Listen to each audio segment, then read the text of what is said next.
이제 창세기가 거의 다 끝나가네요. 지난 시간 45장을 마무리했고요. 그 다음에 이제 46장인데 오늘은 46장과 47장을 좀 이어서 말씀을 드리려고 합니다. 그래서 오늘은 두 장을 우리가 좀 보려고 해요. 45장에서 그 애굽의 총리가 된 요셉이 그 형들을 가나안 땅 고향으로 보내면서 아버지를 애굽으로 모셔오라고 이야기를 하죠. 아직 흉년이 기근이 5년이나 더 남았기 때문에 그곳에 있으면 살아가는 것이 매우 힘들다, 어렵다. 그러니 내가 아버지를 잘 모실 테니까 애굽 땅으로 아버지와 당신 모든 가족, 그 다음에 모든 소유를 양떼나 소떼나 할 것 없이 그 가축들까지도 다 데리고 애굽 땅으로 와라 그럽니다. 그 형들이 이제 그 45장 말미에 보면 가서 요셉의 말을 그대로 아버지 야곱에게 전하죠.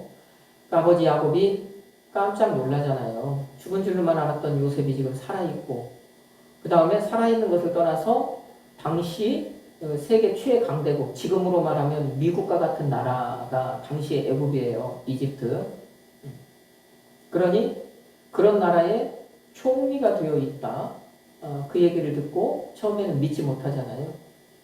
믿지 못하다가 요셉이 이제 자기를 모셔가려고 보낸 그 왕의 수레 막 이런 것들을 보니까 그때야 이제 그게 실감이 나는 거예요.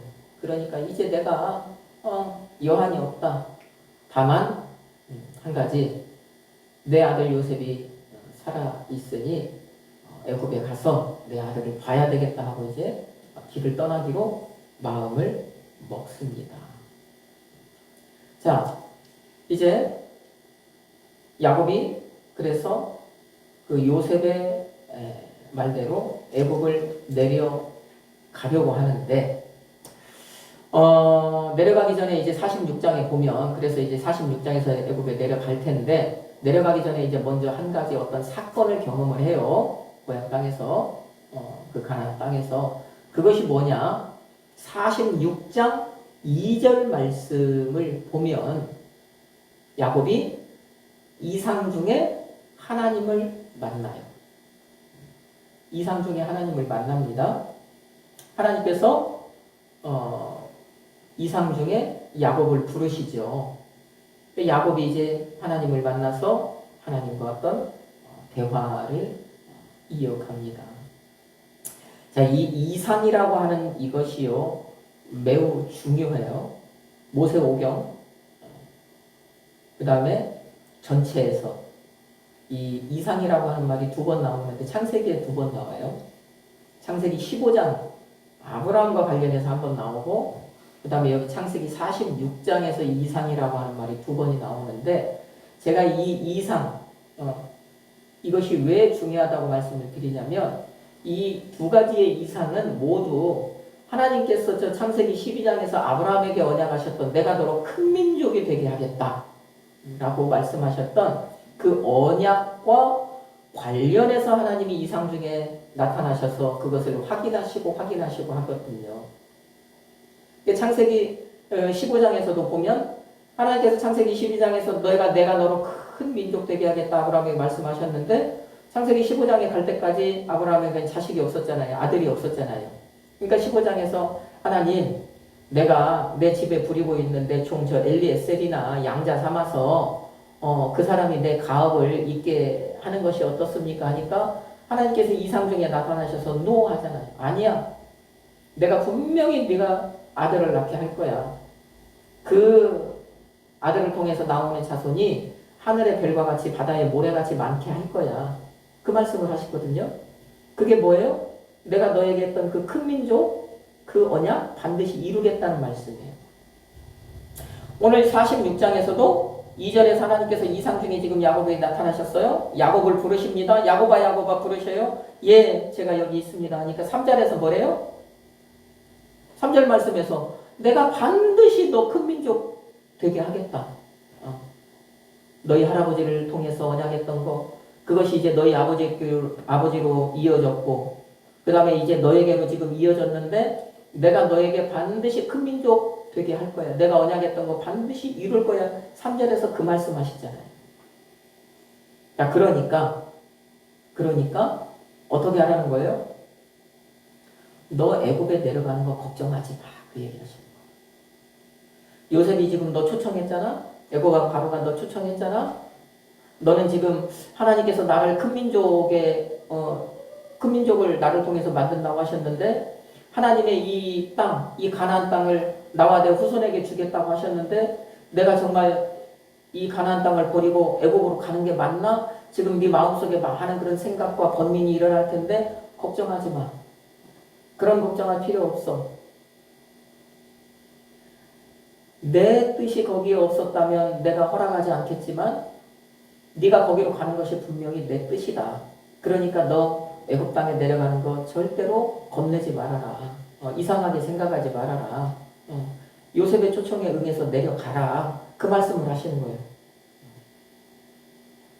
그러니까 야곱이 이제 그 말씀에 힘입어서 애굽 땅을 가는 겁니다. 아들을 보고 싶어서 가기는 해야 되겠지만 하나님은 내가 너와 내 자손에게 이 가나안 땅을 주겠다고 하신 그 말씀, 그것과 이제 이게 상충이 되는 것 같으니까 야곱의 입장에서는 이러지도 못하겠고 저러지도 못하겠잖아요.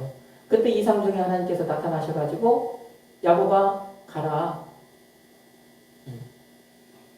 내가 너로 말미암아 너로 큰 민족 되게 하겠다는 그 약속 변치 않는 약속이다. 그러니까 4절에서 뭐라고 했어요? 네가 애굽으로 내려갈 때 내가 너와 함께 가겠다. 그 다음에 네가 애굽 땅에서 올라올 때까지 내가 너와 함께 하겠다. 그 말씀을 하시는 거예요. 함께 하겠다는 것은 그게 바로 하나님의 뜻이라는 얘기입니다. 네가 애굽으로 내려가는 게 하나님의 뜻이다. 내 뜻이다. 그러니까 내가 너와 함께 하겠다. 이 얘기는 뭐예요? 너 애굽으로 가든지 어디로 가든지 걱정할 필요 없다. 걱정할 아무 이유가 없다. 그러니 마음 놓고 가라. 반드시 내가 너를 다시 이 땅으로 올라오게 할 것이다. 그 말씀을 하신 거예요. 자, 이게 이상 중에 나타나서 하신 말씀입니다. 그러니까 이제 야곱이 홀가분하게 모든 이제 그 마음속에 짐이 벗어졌잖아요. 그러니까 갑니다. 가요. 그래서 46장 그 하반절에 가서 보면 결국에 야곱이 그 정말 사랑하는 아들 요셉을 만나잖아요. 거기에서 얼마나 기뻤겠습니까? 네. 야곱에게 있어서 최고의 아들이에요. 네. 제가 여기서 최고의 아들이라고 얘기하는 것은 야곱이요 이 요셉 때문에 없이함과 더함이 하나님께 있다라고 하는 그 사실, 그거를 다시 깨닫게 되었고 그 믿음으로요 지금 이 노년의 삶을 살게 해준 그 아들이란 말이에요. 그래서 그 요셉이라고 하는 이름을 지은 거 아니에요. 없이함과 더함이 하나님께 있다. 자기에게 어떤 신앙의 놀라운 그 깨우침을 선물해준 아들. 그런데 그 아들이 죽었는지 살았는지 그 생사를 알지 못하고 이제는 죽었겠다라고 단념하고 그렇게 20년 넘는 세월을 살아왔는데 그 사랑하는 아들을 지금 애굽 땅에 가서 봤어요. 그리고 그 아들이 잘 돼도 너무 잘 됐어요. 그 땅의 총리. 네? 세계 최강대국이 총리가 돼 있어요. 얼마나 기쁩니까? 이 부자가 지금 눈물에 상봉을 하는 거예요. 그런데 그 자리에서 이제 요셉이 야곱과 그의 아들들, 그러니까 자기 형들, 자기 형제들에게 당부를 하는 이제 말을 합니다. 뭐냐? 내가 이제 아버지와 내 형제들과 내 모든 가족이 저 가나안 땅에서 이 애굽 땅으로 왔다고 바로에게 가서 이제 보고를 할 텐데 사람만 온 게 아니라 가축들도 다 이끌고 이 나라로 들어왔다. 그렇게 이제 가서 바로에게 얘기할 것이다. 자, 그러면 바로가 이제 당신들을 불러서 이제 뭔가 질문을 할 거다. 그런데 무슨 질문을 하느냐?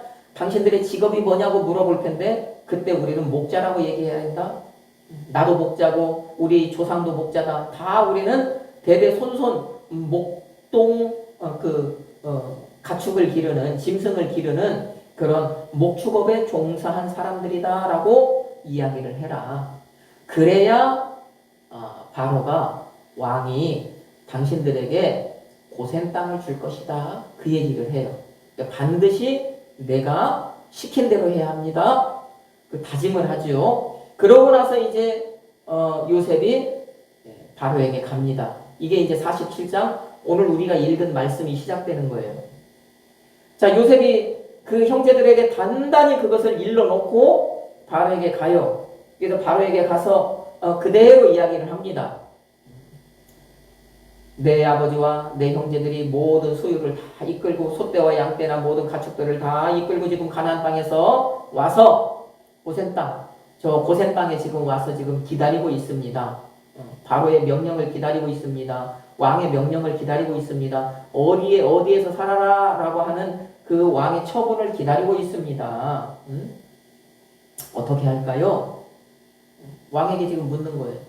자, 근데 그 자리에 누구를 데리고 가냐면 자기 형제 몇 명을 데리고 가요? 5명을 데리고 갑니다. 그 자리에.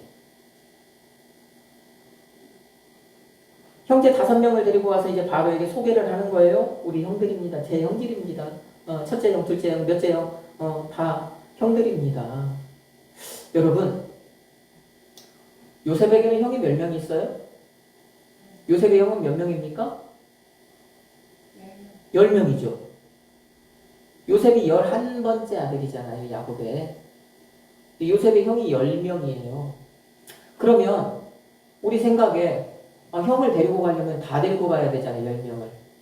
왜 그러면 5명만 데리고 갔을까요? 왜? 거기에는 이유가 있죠? 여기에는요, 애굽의 당시 애굽의 문화가 녹아져 있습니다. 여러분 기억을 하실지 모르겠습니다만 제가 사무엘서 2세를 이야기할 때 사무엘이 이스라엘이라고 하는 나라의 2번째 왕을 이제 선택하기 위해서 기름병을 들고 이새의 집을 갔잖아요. 이새의 집을 가서 이새에게 뭐라고 얘기해요? 네 아들 다 데리고 와 그런단 말입니다. 그런데 이새에게는 아들이 몇 명 있었어요? 8명 있었죠. 그런데 사무엘에게 몇 명을 데리고 가요? 7명을 데리고 가요. 그러면 왜 7명을 데리고 갔느냐? 바로 그것은 이스라엘 문화 때문에 그래요. 그 나라의 문화에서는요, 혹여라도 아들이 몇 명이 됐든지 10명이 됐든지 20명이 됐든지 누구 앞에 아들을 소개할 때 7명만 데리고 가면 자기 아들을 다 데리고 가는 것으로 간주가 돼요. 그게 그 나라 문화입니다. 왜요? 그 이스라엘 사람들에게 있어서 이 숫자 7이라고 하는 숫자는 완전수잖아요. 완전수. 그러니까 7명만 데리고 가면 되는 거예요. 그러면 모두 다 데리고 간 것으로 인정이 되는 거예요. 일부러 빼놓고 갔다라고 얘기한 것이 아니고. 자, 그런데 이 애굽의 문화에서는요. 애굽의 문화에서는 그 숫자가 바로 숫자 5예요. 그게. 이스라엘 사람들에게 하나님이 숫자 7을 주셨다면은 이 이스마엘의 후손들에게는 숫자 5를 주셨잖아요. 우리 창세기 할 때 하갈의 후손에게는 5가지 복을 주셨다고 그랬잖아요. 이스마엘에게. 그래서 아랍 민족들은 숫자 5를 굉장히 신성시한다고 그랬잖아요. 그러니까는 이 사람들에게는 숫자 5가 완전수인 거예요. 요셉은 그 문화를 알아요? 몰라요? 알고 있잖아요. 왜? 이미 지금 이 애굽에서의 그 생활이 20년이 넘었단 말이에요. 그 세월 동안 이 애굽 사람들의 문화를 이제 다 알고 겪은 거예요. 그러니까 5명만 데리고 가면 모두 다 데리고 갔다. 왕에게 결례하는 것이 아니다. 다 소개해야 되는데 줄줄이 다 이끌고 가서 소개 안 해도 5명만 데리고 가면 이 나라 사람들은 다 데리고 와서 나한테 인사를 시켰구나 라고 하는 것으로 인정을 하는구나 알으니까 5명만 데리고 간 겁니다. 그래서 5명을 데리고 가지요. 자, 그 5명이 이제 바로를 만나는데 바로가 이제 그들에게 질문을 해요. 어떤 질문을 할까요?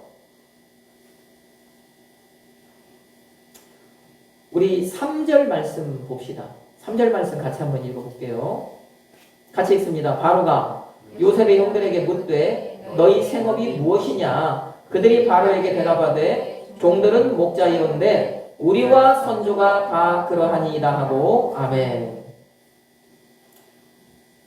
바로가 요셉의 형들에게 질문을 하는데 요셉이 미리 형들에게 언지를 줬었잖아요. 그 언지를 준 그대로 뭘 물어본다고요? 너희의 생업이 무엇이냐? 생업을 물어봐요. 여러분 지금 이제 이 창세기 47장 3절부터 그 뒤로 쭉 이어지는 그 말씀은 그 6절까지 그 말씀은 바로가 이 사람들의 입국 심사를 하는 장면이에요. 오늘날도 우리가 우리나라에서 어떤 다른 나라를 넘어가면 공항에 가서 공항에 내려서 가장 먼저 입국 심사대를 통과해야 되잖아요. 그 입국 심사대에서 입국 심사를 받잖아요. 지금 여기 그 장면이라고요. 가나안 땅이라고 하는 외국에서 애굽에 들어왔단 말이에요. 애굽에 들어왔으니까 이제 입국 심사를 받아야 되는데 이 야곱의 가족들은 이 야곱과 이 야곱의 아들들은 요셉 그 나라 총리의 가족이잖아요. 그러니까 지금으로 말하면 VIP들이에요. 그러니까 일반 관리들이 애굽의 일반 관리들이 지금 그 입국 심사를 하는 것이 아니라 바로가 직접 입국 심사를 하는 거예요. 자, 그런데 그 입국 심사를 하는 지금 그 모습 속에서 가장 먼저 물어본 것이 무엇이냐고요? 무엇이라고요? 너희 생업이 뭐냐? 여러분 나이가 궁금할 수도 있어요. 무엇이 다른 것이 궁금할 수도 있어요. 그런데 이 바로는 가장 궁금한 것이 바로 이들의 직업이었던 것 같습니다. 직업. 그러니까 직업을 물어보는 거예요. 그러면 왜 바로가 직업을 먼저 물어봤느냐? 이것은 또 애굽의 문화와 또 연관이 돼요. 이것도 숫자 5가 애굽의 문화와 연관이 된 것처럼 직업을 물어보는 이것도 숫자 5와 연관이 되는데 왜 그러냐면 이 애굽은요 당시 계급사회란 말이에요. 계급. 그런데 이 사람의 계급이 무엇으로 정해지냐면 직업으로 정해져요. 그러니까 지금 이 야곱의 가족이 이 애굽 땅에 들어왔으니까 이 나라에 몇 년을 살든지 살으려면 이 사람들에게도 그 애굽식의 계급이 주어져야 하는데 그러면 이 사람들에게 어떤 계급을 줘야 하느냐라고 하는 그것 때문에 바로가 이 사람들에게 직업을 물어본 거예요. 지금 너희 직업이 뭐냐? 너희 생업이 뭐냐? 이 신분을 결정하기 위해서입니다.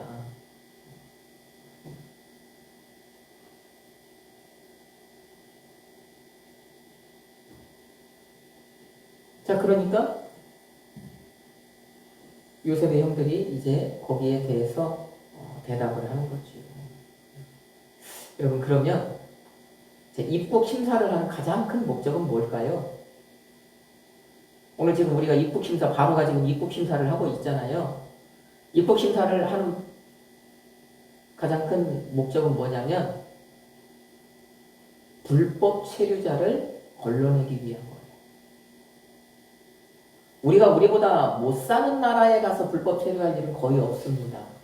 그러니까 그 나라에서 우리가 입국 심사를 받는데 그 나라가 우리나라보다 못 살아요. 그러면 그 사람들이 볼 때 잘 사는 나라 사람들은 입국 심사를 그냥 대충대충 해요. 간편하게 합니다. 아니, 굳이 우리나라에 와서 이 사람들이 불법으로 체류할 이유가 없어. 그런데 우리보다 잘 사는 나라들 미국이나 일본이나 일본은 뭐 지금은 좀 그렇지만 특히 이제 미국 같은 나라 미국은 모든 사람들이 어떻게든지 갈 수만 있으면 들어가려고 하는 나라잖아요. 그러니까 불법 체류하려고 시도하는 사람들이 넘쳐나는 곳이 미국이란 말이에요. 그러니까 그것 때문에 입국 심사가 아주 까다로운 거예요. 그러니까 미국은요 입국 심사하면 가장 먼저 이 물어보는 것이 물론 뭐 직업이나 이런 거 물어보는데 그 다음에 물어보는 것이 당신 이 나라에 우리나라에 들어올 때 돌아갈 비행기표 끊어서 왔어? 아니면은 오는 비행기표만 끊어서 왔어? 이거를 물어보는 거예요. 그래서 돌아가는 비행기표까지 끊어서 왔다 그러면은 입국 심사를 간단하게 하고 끝내요. 왜? 이 사람은 얼마 있으면 돌아갈 사람이다라고 하는 그것이 돌아갈 비행기표에 담겨져 있기 때문에 그 뜻이. 근데 미국에 들어오는 표만 끊어갖고 왔습니다. 그러면 이제 그때부터 빡세지는 겁니다. 그러면 잠깐 따라오세요 하는 거예요. 데리고 가는 거예요. 거기서 이제 심층 면접이 시작되는 겁니다.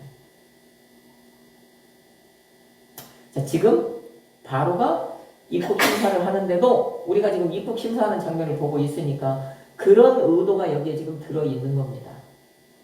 직업이 뭐냐? 직업 물어봤어요. 그 다음에 이제 요셉의 형들이 그러니까 우리는 목자입니다. 그런다. 직업에 대한 얘기를 했죠. 그런데 이미 요셉은 다 알고 있단 말이에요. 바로가 어떻게 나올지. 그래서 형들을 지금 다 교육을 이미 시켜놨잖아요. 요셉은요, 감옥에 있는 그 3년 동안 그 바로의 오른팔 왼팔로부터 이 바로에 대한 모든 정보를 다 습득을 했어요. 그러니까 바로에 대해서 빠삭한 거예요. 빠삭한 거예요. 그러니까는 이제 형들에게 바로가 이것 물어볼 것이다. 그러면 당신들은 이렇게 대답해야 된다라고 그렇게 신신당부를 지금 해놓은 것입니다. 자, 그러면 요셉이 지금, 그 바로가 이 요셉의 형들에게 입국 심사를 하면서 이렇게 물어보는 거기에는 이 사람들이 우리나라에서, 내 나라에서 눌러 앉을 것이냐, 아니면 다시 자기네 땅으로 돌아갈 것이냐라고 하는 그것도 지금 하나 궁금한 것이 분명히 있단 말이에요. 오늘과 마찬가지로. 그러니까 요셉의 형들이 우리의 직업은 목자입니다 라고 한 다음에 한마디를 더 하는 거예요. 바로가 얼마 동안 여기서 사는데 라고 물어보지는 않았지만 바로의 이 질문 속에는 그런 의도가 있다는 것을 알기 때문에 우리는 목자이온데 라고 하면서 그 뒤에 한마디를 더 해요. 그게 4절 말씀이란 말이에요. 4절. 한번 읽어보세요. 뭐라고 얘기를 합니까? 그들이 또 바로에게 고하되 가나안 땅에 기근이 심하여 종들의 양떼를 칠 곳이 없기로 종들이 이곳에 거류하고자 왔사오니 원하건대 종들로 고센 땅에 살게 하소서. 그럽니다. 뭐하러 왔대요? 거류하라고 왔대요. 우리는 목자입니다. 그런데 우리가 가나안 땅에 기근이 심해서 지금 목숨 부지하러 이곳에 왔습니다. 가나안 땅에 기근이 심해서 거류하고자 왔습니다. 이 거류한다라고 하는 말은 눌러 앉는다는 얘기가 아니라 원어를 보면 잠시 머무른다는 얘기예요. 이게 잠시 살러 왔다는 얘기입니다. 지금으로 말하면 우리가 미국 가서 입국 심사하는데 갈 비행기표 끊어왔어요. 일주일 있다 돌아갈 거예요. 그 얘기하는 거예요, 지금. 거류한다는 말이 그 얘기입니다. 흉년이 심해서 어쩔 수 없이 지금 여기까지 왔지만 흉년 계속 가겠습니까? 내 동생 말 들어보니까 한 5년 뒤면 끝난다고 합니다. 우리 그때 돌아가려고요. 우리 고향 땅, 거기에 우리 땅 있고 우리 집도 있고 뭣도 있고 우리 삶의 터전이 있으니까 우리 그때 돌아가려고 합니다. 이게 바로 거류한다는 말이에요. 그러니까 자, 바로가 한편으로 마음이 놓일까요? 안 놓일까요? 놓이겠죠. 이 사람들이 여기 와서 저 요셉이 총리니까 내가 어떻게 말은 못하지만 여기 눌러앉아 살겠다고 하면 어떻게 하지? 어떻게 하지? 그런 마음이 있었을 텐데 우리 돌아갈 것입니다 라고 하니까 마음이 편안해지는 거예요. 돌아갈 것입니다. 자, 그러면서 하는 얘기가 그런데 우리에게는 짐승이 많아요. 가축이 많아요. 그러니까 우리에게 고센 땅을 좀 주십시오 하니까 바로가 허락을 하는 겁니다. 우리 눌러앉아서 살 테니까 고센 땅 달라고 그러면 그 땅은 좋은 땅이에요? 나쁜 땅이에요? 좋은 땅이었잖아요. 우리 지난 시간 봤잖아요. 기름진 땅이라고 그랬잖아요. 그 애굽 땅에서도 손꼽히는 좋은 땅 아니에요? 그런데 눌러앉겠다고 거기서 털을 잡고 살겠다고 고센 땅 달라고 그러면은 야 이거 어떻게 해야 되지? 조금만 기다려봐. 가서 며칠 기다려봐. 내가 생각 좀 하고. 그럴 것 아니겠냐고요. 그런데 우리는 거류하러 왔어요. 잠시 머물려고 왔어요. 이 흉년이 끝나면, 이 기근이 끝나면 우리 돌아가겠습니다라고 하니까 그 다음에 고센 땅 주세요 하고 말을 하니까 고센 땅을 줄까요 안 줄까요? 주는 거예요. 그게 바로 5절로 6절이잖아요. 그러니까요, 바로가 요셉을 불러가지고 요셉에게요, 뭐라고 얘기합니까? 5절로 6절, 마지막 같이 한번 읽어봅시다. 바로가 요셉에게 말하여 이르되 내 아버지와 형들이 내게 왔은즉 애굽 땅이 내 앞에 있으니 땅의 좋은 곳에 내 아버지와 내 형들이 거주하게 하되 그들이 고센 땅에 거주하게 하고 그들 중에 능력 있는 자가 있거든 그들로 내 가축을 관리하게 하라. 아멘. 보세요. 그러니까 그 자리에서 그냥 승낙해 버리는 겁니다. 그래, 고센 땅에서 살아. 여러분, 얼마나 이 치밀한 그 계획 속에서 지금 일이 착착착착착착 되어집니까? 이게 바로 하나님의 일하심이라는 거예요. 하나님의 일하시니까 이렇게 모든 것이 톱니바퀴 맞아 돌아가듯이 딱 맞아 돌아가는 것입니다. 여러분, 그런데 여기서 또 바로가 중요한 거 하나를 얘기하죠. 6절의 말씀에 보니까. 자, 너희 가족을 고센 땅에서 살게 하되 단서를 하나 붙이죠. 뭐예요? 내 가축들도 너희 형들이 좀 관리하게 해라 그래요. 여러분, 이게 왜 중요하냐면 왕의 가축을 맡는다는 것은요, 이 사람들은 그 애굽 땅의 공무원이 된다는 얘기예요. 공직에 들어간다는 얘기입니다. 그러면 지금 우리가 생각할 때 공무원은 별것 아니에요. 뭐 민원인한테 시달리고 구박받고 뭐하는 공무원이지만 이 성경 시대에라고 이 공무원, 공직에 있는 이 사람들은요, 성경을 보면 관리, 뭐 방배, 그 다음에 감독 이런 말로 쓰이잖아요. 이 얘기는 뭐냐면 백성들을 다스리는 입장에 있는 사람이라는 얘기예요. 다스리는 위치에 있는 사람이라는 거예요. 그러면 너희 형들 중에서 능력 있는 사람이 있으면 내 가축들도 좀 관리하게 해줘라. 아마 이 고센 땅에 바로가 타는 말들이 있잖아요. 바로가 타는 그 병거를 끄는 말이 됐든지 수레를 끄는 말이 됐든지 그 다음에 바로의 음식 재료로 쓰이는 가축이 됐든지 이런 것들을 키우는 왕 전용 농장이 있을 것 아니냐고요. 그런데 그것이 아마 고센 땅에 있었던 것 같아요. 그러니까 이 사람들도 이제 짐승 이끌고 와서 고센 땅에서 짐승을 키우기가 좋으니까 고센 땅을 요구했던 거고, 그 사람들도 그걸 알으니까 바로도 아마 자기 전용 그 농장, 목장이 그 고센 땅에 있었던 것 같아요. 그러니까 바로가 기왕이면 너희들은 목자니까 너희 형들은 그쪽에 전문가니까 전문가들이 내 가축도 좀 관리해라 이렇게 얘기를 하는 거지요. 그러니까 얼떨결에 이 사람들은 공직에 들어가게 되는 거예요. 그러면 보십시오. 제가 공직이라고 얘기하는 것은 지금은 별것 아니니까 아니지만 그 시대는 다스리는 입장이니까 만약에 애굽 사람들이 이 가나안 변방 시골 촌뜨기들이 이 고센 땅 좋은 땅에 들어왔단 말이에요. 그런데 그 사람들은요, 이 가축을 키우는 사람들을요 아주 그 천하게 여겨요. 가증이 부정하게 여긴다고 그랬잖아요. 가증이 여긴단 말이에요. 천민으로 여겨요. 그러면 그 이방인이 그것도 아주 그 천한 직업을 가진 사람들이 자기네 땅에 좋은 땅에 들어와서 떵떵거리며 살고 있어. 그러면 찝쩍거리고 싶은 마음이 들까요? 안 들까요? 당연히 들죠. 그런데 이 사람들이 공무원이라면 얘기가 달라지잖아요. 마음은 그래도 찝쩍거릴 수 있습니까? 없습니까? 못하는 거예요. 찝쩍거리다 죽는 거예요. 당시에 공무원 건드리면, 왕의 관리를 건드리면. 그러니까 그거를 못하게 되는 거예요. 여러분 얼마나 놀랍습니까? 이것이. 자, 그러면 제가 이렇게 여러 가지 좀 오늘 설명을 많이 드렸는데 결국에 야곱과 그의 아들들, 또 한편으로는 요셉의 형제들이 이 지금 땅에 와서 좋은 것을 이렇게 누리게 되었잖아요. 편안하게 살게 되었잖아요. 앞으로 기근이 5년이나 대기근이잖아요. 기근이 5년이나 남았지만 이들은요 그 기근에 아무 걱정할 일이 없어졌잖아요. 모든 근심 걱정이 다 사라져 버렸잖아요. 자, 이것이 그냥 된 것입니까? 야곱이나 요셉의 형제들에게 있어서는 그냥 된 거죠. 그죠? 그냥 얻은 거죠. 그런데 반대로 그렇다고 해서 누구의 희생이나 무엇이 없었느냐? 그거는 아니라는 얘기예요.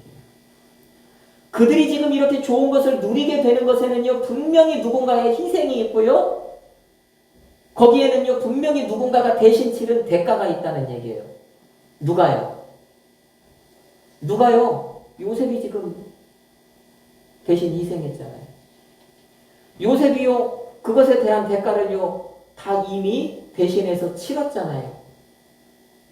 그 땅에 종살이하면서 죄수의 입장에서 그 다음에 그 총리가 되었어요. 그 7년 대풍년 때 그것을 허투루요 낭비하지 아니하고요 그것을 7년 동안 정말 알뜰살뜰 잘 모아가지고요 그 나머지 그 7년의 흉년을 견딜 수 있는 그런 것까지도 요셉의 희생이 있었고 요셉이 대신 치른 대가가 있었기 때문에 이 야곱과 그 다음에 이 요셉의 형제들이 이 땅에 와서 지금 그것들을 누리게 되었다라는 거예요. 이것을 우리는 뭐라고 얘기하느냐? 은혜라고 얘기를 합니다. 은혜라고. 자, 그러면 이 은혜라는 관점을 가지고 우리가 이제 좀 생각을 좀 해볼까요? 사람은요, 그 출발이 무엇으로부터 시작이 되었냐면 은혜로부터 출발이 되었어요. 첫사람의 출발이 은혜로부터 되었다. 하나님께서 사람을 창조하시고요. 그 사람들에게 복을 주셨어요. 물론 다른 생물들에게도 복을 주셨습니다. 그런데 사람에게만 특별한 복을 더하여 주셨어요. 정복하는 복도 주셨고요. 다스리는 복도 주셨고요. 자, 그것뿐만 아닙니다. 하나님께서요 사람만을 위해서요 저 에덴에요 특별한 동산을 창설하셨죠. 창세기 2장에 보니까 그것을 우리는 에덴 동산이라고 합니다. 그 에덴 동산에서 사람이 거기에서 살도록요 하나님께서 그렇게 하셨어요. 자, 이것을 뭐라고 하냐? 은혜라고요. 은혜. 하나님께서 사람에게 은혜를 주셨어요. 그래서 사람의 출발은요 은혜로부터 출발을 하는 거예요. 근데 사람이요 창세기 3장에 가니까 그것을 걷어찼습니까? 안 찼습니까? 걷어차버렸죠. 창세기 3장에 사람이 하나님께 죄를 짓죠. 범죄하죠. 무슨 죄를 짓습니까? 우리가 흔히 말하는 선악과 사건. 선악과 사건을 저지르지요. 자, 그런데 그 선악과 사건은 나타나는 사건은 표면적으로는 선악과를 먹은 사건이지만 우리가 하나님 편에서 생각을 하면 이 죄는요, 죄라고 하는 것은 그것이 죄다라고 얘기하는 것이 아니라 죄가 무엇이냐? 하나님이 세워놓으신 질서를 깨뜨려 버리는 게 죄다. 이렇게 이야기를 하잖아요. 그러면 하나님께서 그 사람에게 어떤 질서를 세운 것이 무엇입니까? 에덴 동산에서 살게 하시면서 세운 질서가 있잖아요. 그 질서가 뭡니까? 선악을 알게 하는 나무의 열매는 너희들이 먹지 말아라. 먹으면 반드시 죽는다. 먹지 말아야 할 것이 하나님이 세워놓은 질서잖아요. 그런데 이 첫사람이요, 그 질서를 깨뜨려 버렸단 말이에요. 그 질서를 무너뜨렸단 말입니다. 이게 바로 죄라고요. 여러분, 그래서 이 죄라는 것이요, 사람의 입장에서 우리 사람의 관점에서 생각하는 죄, 그 다음에 하나님 편에서 생각하는 죄는요, 이 바라보는 시선이 달라요. 이 죄라는 것을요, 우리 사람의 시선에서 바라보면 우리가 성경을 볼 때 여러 가지 걸리는 것이 많아요. 걸리는 것들이 창세기부터 나오잖아요. 출애굽기에도 보면 나오잖아요. 하나님께서요, 저 히브리 산파가요, 애굽 사람에게 거짓말하고요, 막 죽였다고 하고, 히브리 사내아이들 살리잖아요. 우리가 볼 때는 그건 분명히 죄 지을 거예요. 근데 하나님은 그 히브리 산파들에게 막 복 주셨대요. 안 맞죠. 우리가 생각할 때요, 여리고성의 기생 라합은요, 죄인이에요. 왜? 자기 민족을 배반했잖아요. 그래가지고 그 여리고성에 살던 자기 민족을 다 몰살시켰잖아요. 그런데 하나님은 어떻게 해요? 그 여인을요, 예수님의 육신의 조상이 되게 하십니까? 마태복음 1장에 가면, 그 기생 라합이 예수님의 육신의 조상으로 나옵니까? 우리가 생각하는 죄의 관점에서 보면 안 맞거든요. 근데 하나님 편에서 우리가 바라보면 그게 이해가 되는 거예요. 납득이 되는 거예요. 그래서 우리가 죄를 생각할 때 뭐다? 하나님이 세우신 질서를 깨뜨리는 것이 죄다. 그런 관점에서 죄를 보시면 정확합니다. 어쨌든 그 죄로 인해서 이 은혜로부터 출발한 사람이 그 죄 때문에 하나님이 세워놓으신 질서를 깨뜨리는 그 죄 때문에 은혜와 어떻게 돼요? 이제는 단절이 되어버리잖아요. 쫓겨나잖아요. 하나님을 볼 수 없게 되었잖아요. 하나님부터 멀어져 버렸단 말입니다. 자, 그래서 이제는 사람이요, 하나님을 볼 수 없고 하나님께 가까이 나아갈 수 없는 존재가 되어버렸단 말이에요. 그런데 그런 상황에 있어서 그런 사람에게 하나님이 은혜를 또 더하여 주셨어요. 또 하나님께서 일방적으로 은혜를 더하여 주셨어요. 그랬을 때의 그 은혜가 뭐냐? 그런 죄인에게 하나님께 더 가까이 나아갈 수 있도록 길을 열어주셨다라고 하는 그것이 바로 은혜라는 얘기예요. 여러분, 이것은 제가 얘기 드리는 것이 아니라 히브리 사람들은 히브리 사람들에게 무엇이 은혜냐라고 물어봤을 때 그 사람들은 죄인인 나에게 하나님께로 더 가까이 나아갈 수 있도록 길을 열어주신 것이 은혜다. 그렇게 이야기한다고요. 하나님과 단절되었잖아요. 죄 때문에. 그런데 그럼에도 불구하고 하나님께 더 가까이 나아갈 수 있도록 길을 열어주셨다? 이게 은혜인데 그러면 그 은혜가 거저된 것이냐? 아니라는 거죠. 하나님께 더 가까이 나아가는 은혜는 거저 주어진 것이 아니라는 얘기입니다. 그 은혜는 나 입장에서는 나는 그냥 받았습니까? 안 받았습니까? 내 입장에서는 그냥 받았잖아요. 그러니까 우리는 흔히 세상 말로 거저받았다고 하는 것 아닙니까? 그런데 그것이 거저된 것입니까? 아니죠. 그 이면에는 누군가의 희생이 있었지요. 누군가가 대신 치른 대가가 있었지요. 그 누군가가 누구입니까? 바로 예수님이잖아요. 예수님이 자기 목숨으로 희생하셨기 때문에 우리가 하나님께 더 가까이 나갈 수 있는 은혜를 입은 것 아닙니까?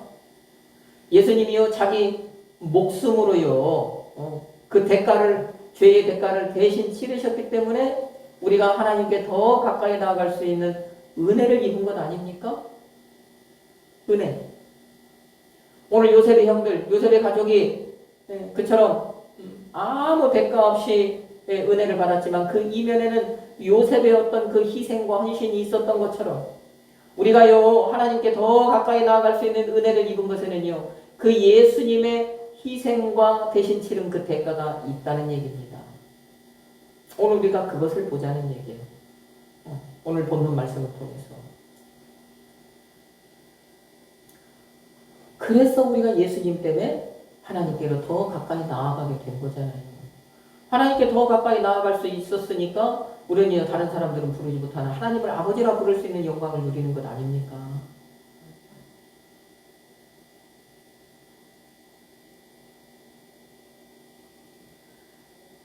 예수님이 희생하셔서 예수님이요 대신 대가를 치르셔서 우리로 말미암아 다시요 저 창세기 1장과 2장에 그 하나님의 은혜를 회복하여 주신 거예요. 그 시절에 하나님께 누구나 마음껏 거리낌 없이 나아갈 수 있었던 그때를 회복해 주신 것입니다.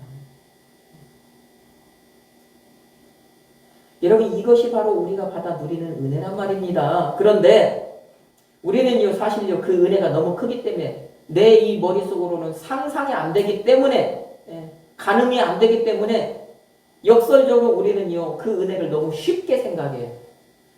그래, 그 은혜가 얼마나 대단한지, 그 은혜가 얼마나 큰지요. 그 은혜가요 나는요 그냥 받은 것 같지만 그 이면에는요 정말 예수님께서 자기 목숨으로 희생하고 그 목숨으로 값을 대신 치렀다는 그것이 이게 내게 와 닿지 않으니까 이게 가볍게 느껴지는 거예요. 자, 그러니까 우리가요, 은혜를 받는다, 은혜를 받았다, 은혜를 받았다 이야기는 하지만요, 우리가요, 조금만 그러니까 조금만 내가 이 삶을 살아가면서 조금 부족하면 입에서 원망이 나오는 거예요. 조금만 내가 살아가는데 불편한 것이 생기면은 불평이 되는 거예요. 내 뜻대로 무엇이 이렇게 좀 되어져야 되는데 내 뜻대로 안 된다? 막 입에서 불만이 터져 나오는 거예요. 뭐 때문에요?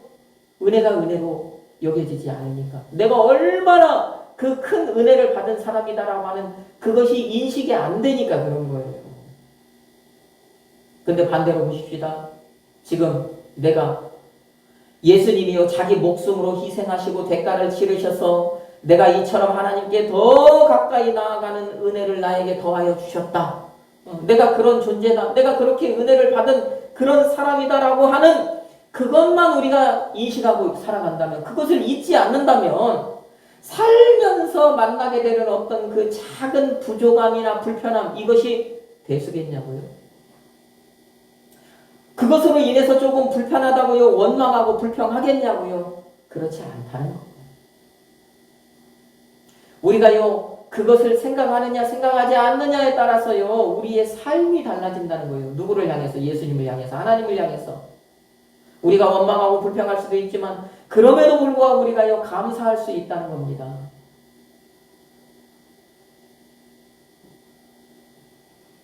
요셉의 형들이 요셉에게 얼마나 감사했겠습니까?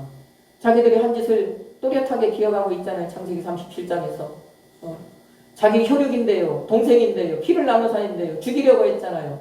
돈 받고 팔아버렸잖아요, 노예로. 그런데 그럼에도 불구하고요, 요셉이 자기를 희생하고요, 값을 대신 치러가지고 자기들을 이렇게 지금 살게 만들어주잖아요. 그러니 얼마나 한편으로는 이제 부끄럽고요, 한편으로는 감사하겠냐고요. 여러분, 그러니 우리가 이제 한 주간을 살아갈 때 어떤 믿음으로 우리가 살아가야 하겠습니까? 오늘 이 말씀을 본 사랑하는 우리 성도 여러분, 이 한 주간을 살아갈 때 정말 제가 말씀을 드린 예수님이 자기를 희생하시고 자기 목숨으로 값을 대신 치르셔서 대가를 치르셔서 우리에게 하나님께 더 가까이 나가는 이 큰 은혜, 상상할 수 없는, 내가 할 수 없는 이 은혜를 주셨다라고 하는 이것을 우리가 좀 기억하고 살아가십시다. 우리가 그것만 기억이 된다면 살아가면서 때때로요, 우리가 작은 어떤 부족함을 만날 거예요. 불편함을 만날 거예요. 그럼에도 불구하고 우리가 그것이 기억이 된다면 그것으로 인해서요, 불평하거나 불만하거나 원망하지 아니할 것입니다. 오히려 감사할 것입니다. 이 자리에 있는 우리 모두 정말 한 주간을 그 믿음으로 살아내기를, 우리를 위해서 자기의 모든 것을 희생하고 되어주신 예수님의 이름으로 축복합니다. 아멘.